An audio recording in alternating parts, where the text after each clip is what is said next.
वर्ग के बारे में देखिए आगे।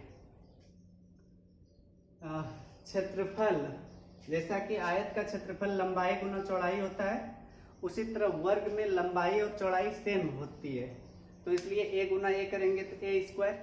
ठीक है, यानी कि किसी भी वर्ग उसी चतुर्भुज को कहेंगे जिसकी चारों भुजा बराबर हो और प्रत्येक कोण 90 डिग्री हो, और परिमाप होगा चारों भुजा का योग 4a, और विकर्ण हो जाएगा जैसे कि आयत का विकर्ण था L square plus B square, तो इसमें A square plus A square करेंगे तो रूट अंडर 2a स्क्वायर आएगा, 2 का वर्गमूल नहीं होगा, ए स्क्वायर का ए होगा। ठीक है, तो इस तरह से वर्ग का विकर्ण होता है रूट 2a। क्षेत्रफल में एक और फॉर्मूला याद रखिएगा, जब भी किसी वर्ग का विकर्ण पता हो तो इसका क्षेत्रफल विकर्ण का स्क्वायर बाय 2 भी करेंगे तो भी निकलेगा। ठीक है ना, विकर्ण स्क्वायर बाय 2 भी वर्ग का क्षेत्रफल होता है। एक चीज और यहाँ पर समझिए, सभी वर्ग एक आयत है, लेकिन सभी आयत एक वर्ग नहीं है, क्योंकि इसमें लंबाई और चौड़ाई है, आमने सामने की भुजा बराबर है और प्रत्येक कोण 90 डिग्री है, तो इसको आयत भी बोल सकते हैं। लेकिन एक आयत को वर्ग कभी नहीं बोल सकते हैं। 90 डिग्री तो चारों कोण है, लेकिन चारों भुजा बराबर नहीं है, इसमें इसका गुण इसमें पाया जाता है, इसलिए सभी वर्ग एक आयत होता है।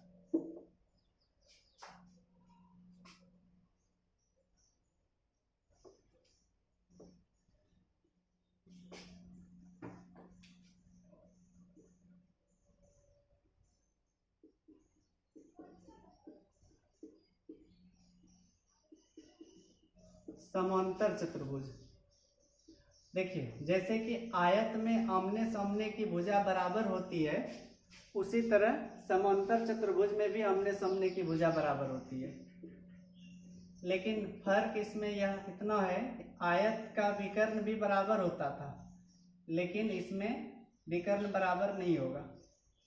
मान लीजिए समांतर चतुर्भुज का दो विकर्ण ओ पर एक दूसरे को काटते हो, तो दोनों तरफ यह जो भाग बनेगा बराबर होगा, यानी कि एक दूसरे को समद्विभाजित करता है, और यह भाग इसके बराबर होगा। ठीक है, और अगर मान लीजिए आधार ए बी को मानते हैं तो ऊंचाई मान लेते हैं dm। अगर ऊंचाई आधार बी सी को मानते हैं तो ऊंचाई होगा dn, ऐसे मान सकते हैं। ठीक है ना,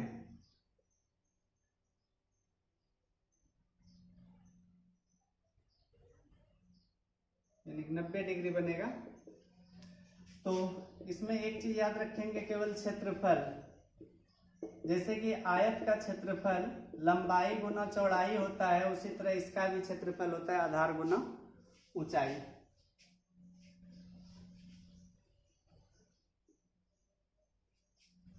इसमें एक चीज और लिख लेते हैं, प्राय पूछा जाता है इस तरह, मतलब इस कंसेप्ट पर सवाल, जैसे कि मान लीजिए बोल देगा कि आधार ए बी के सम्मुख इसका लंब dm है, तो बी सी के सम्मुख लंब कितना होगा, मतलब इसका कुछ दिया है 10 cm है, तो वह लंब क्या होगा। तो इसको ऐसे कर सकते हैं, ए बी गुना dm बराबर बी सी गुना dn। ठीक, क्योंकि दोनों तरफ से इसका क्षेत्रफल निकाल सकते हैं, आधार इसको मानेंगे तो ऊंचाई यह हो जाएगा। दूसरा पॉइंट इसमें यह याद रखिएगा,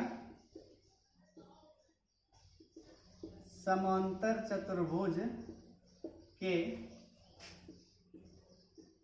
विकर्ण एक दूसरे को समद्विभाजित करते हैं।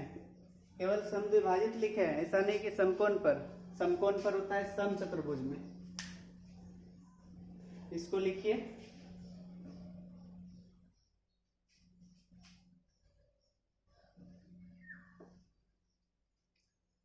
अब आगे देखिए समचतुर्भुज चौथा।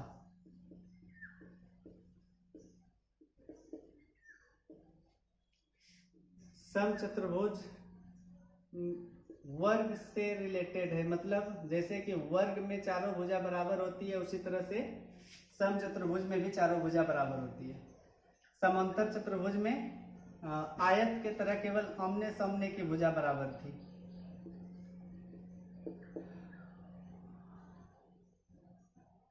समचतुर्भुज में विकर्ण एक दूसरे को समद्विभाजित करता था केवल, यहाँ पर एक दूसरे को समकोण पर समद्विभाजित करेगा, और समकोण पर समद्विभाजित कर रहा है तो इसका मतलब यहाँ पर भी पाइथागोरस त्रिक लागू होगा। ठीक है, तो पहले तो क्षेत्रफल इसका होता है हाफ गुना d1 गुना d2, यानी कि हाफ गुना पहला विकर्ण गुना दूसरा विकर्ण। इसको d1 मानेंगे, इसको d2 मानेंगे, तो हाफ गुना d1 गुना d2। और कोई एक भुजा भी पता हो या दोनों विकर्ण पता हो, तो विकर्ण पता होगा तो भुजा निकाल सकते हैं, और भुजा के प्रयोग से विकर्ण निकाल सकते हैं। देखिए, जैसे कि वर्ग का क्षेत्रफल आयत के फॉर्मूला से निकाल सकते थे ना, उसी तरह इसका क्षेत्रफल निकाल सकते हैं समांतर चतुर्भुज के फॉर्मूला से। आधार यह है, अगर इसकी मान लीजिए ऊंचाई दिया होता है इसे, तो आधार गुना ऊंचाई करके भी निकाल सकते हैं। दूसरा पॉइंट इसमें यह याद रखिएगा कि दो विकर्ण है ना, यानी कि AC स्क्वायर बराबर B प्लस BD स्क्वायर, दोनों विकर्णों के वर्ग का योग चारों भुजा के वर्ग के योग के बराबर है। चारों भुजा बराबर होता है, इसलिए AB plus BC plus CD plus AD सबका स्क्वायर करके जोड़ेंगे तो 4AB स्क्वायर या 4BC स्क्वायर या 4CD स्क्वायर या 4AD स्क्वायर कर सकते हैं, क्योंकि चारों भुजा तो सेम है। तो चारों भुजा के वर्ग के योग के बराबर होता है दोनों विकर्ण का स्क्वायर का योग। एक पॉइंट और याद रखिएगा, समचतुर्भुज के दोनों विकर्ण एक दूसरे को समकोण पर समद्विभाजित करते हैं।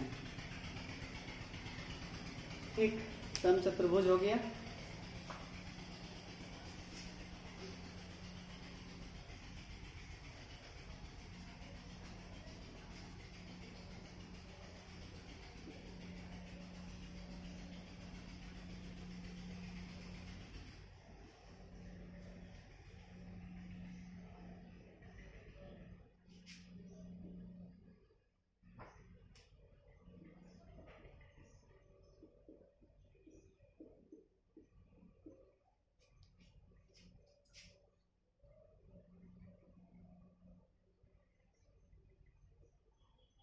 समलंब, देखिए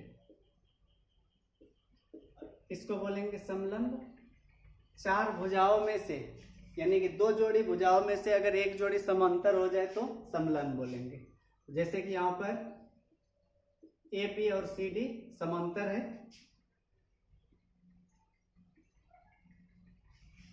तो समलंब का केवल क्षेत्रफल ही याद रखेंगे, यही पूछा जाता है। समलंब का क्षेत्रफल हाफ गुना समांतर भुजाओं का योग गुना ऊंचाई। ऊंचाई मतलब दोनों समांतर रेखाओं के बीच की दूरी, या इसको ऐसे लिख सकते हैं, समांतर रेखा इसमें AB प्लस CD है और ऊंचाई है DM। ठीक, यह समलंब का फॉर्मूला होगा।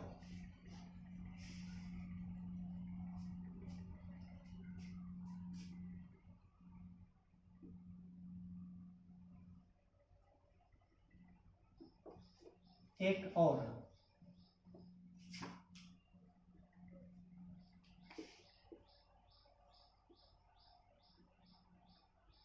मान लीजिए इस तरह का, मतलब किसी भी प्रकार का चतुर्भुज नहीं, ना तो आयत है ना ही वर्ग है, केवल चारों भुजा इस प्रकार मान लीजिए है, और एक विकर्ण है, यहाँ से एक लंब है और यहाँ से इस पर लंब है।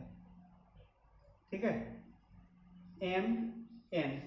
अगर इस प्रकार का चतुर्भुज बनाओ तो इसका क्षेत्रफल देखिए कैसे निकलेगा। चतुर्भुज ABCD का क्षेत्रफल हाफ गुना DM प्लस BN गुना AC। मतलब जिस विकर्ण पर वह दोनों लंब दिया है उस दोनों लंब का योग और गुणनफल करेंगे तो कैसे आया यह भी समझिए। अगर ऊपर वाले त्रिभुज और नीचे वाले त्रिभुज को जोड़ देंगे तो पूरा चतुर्भुज का निकलेगा।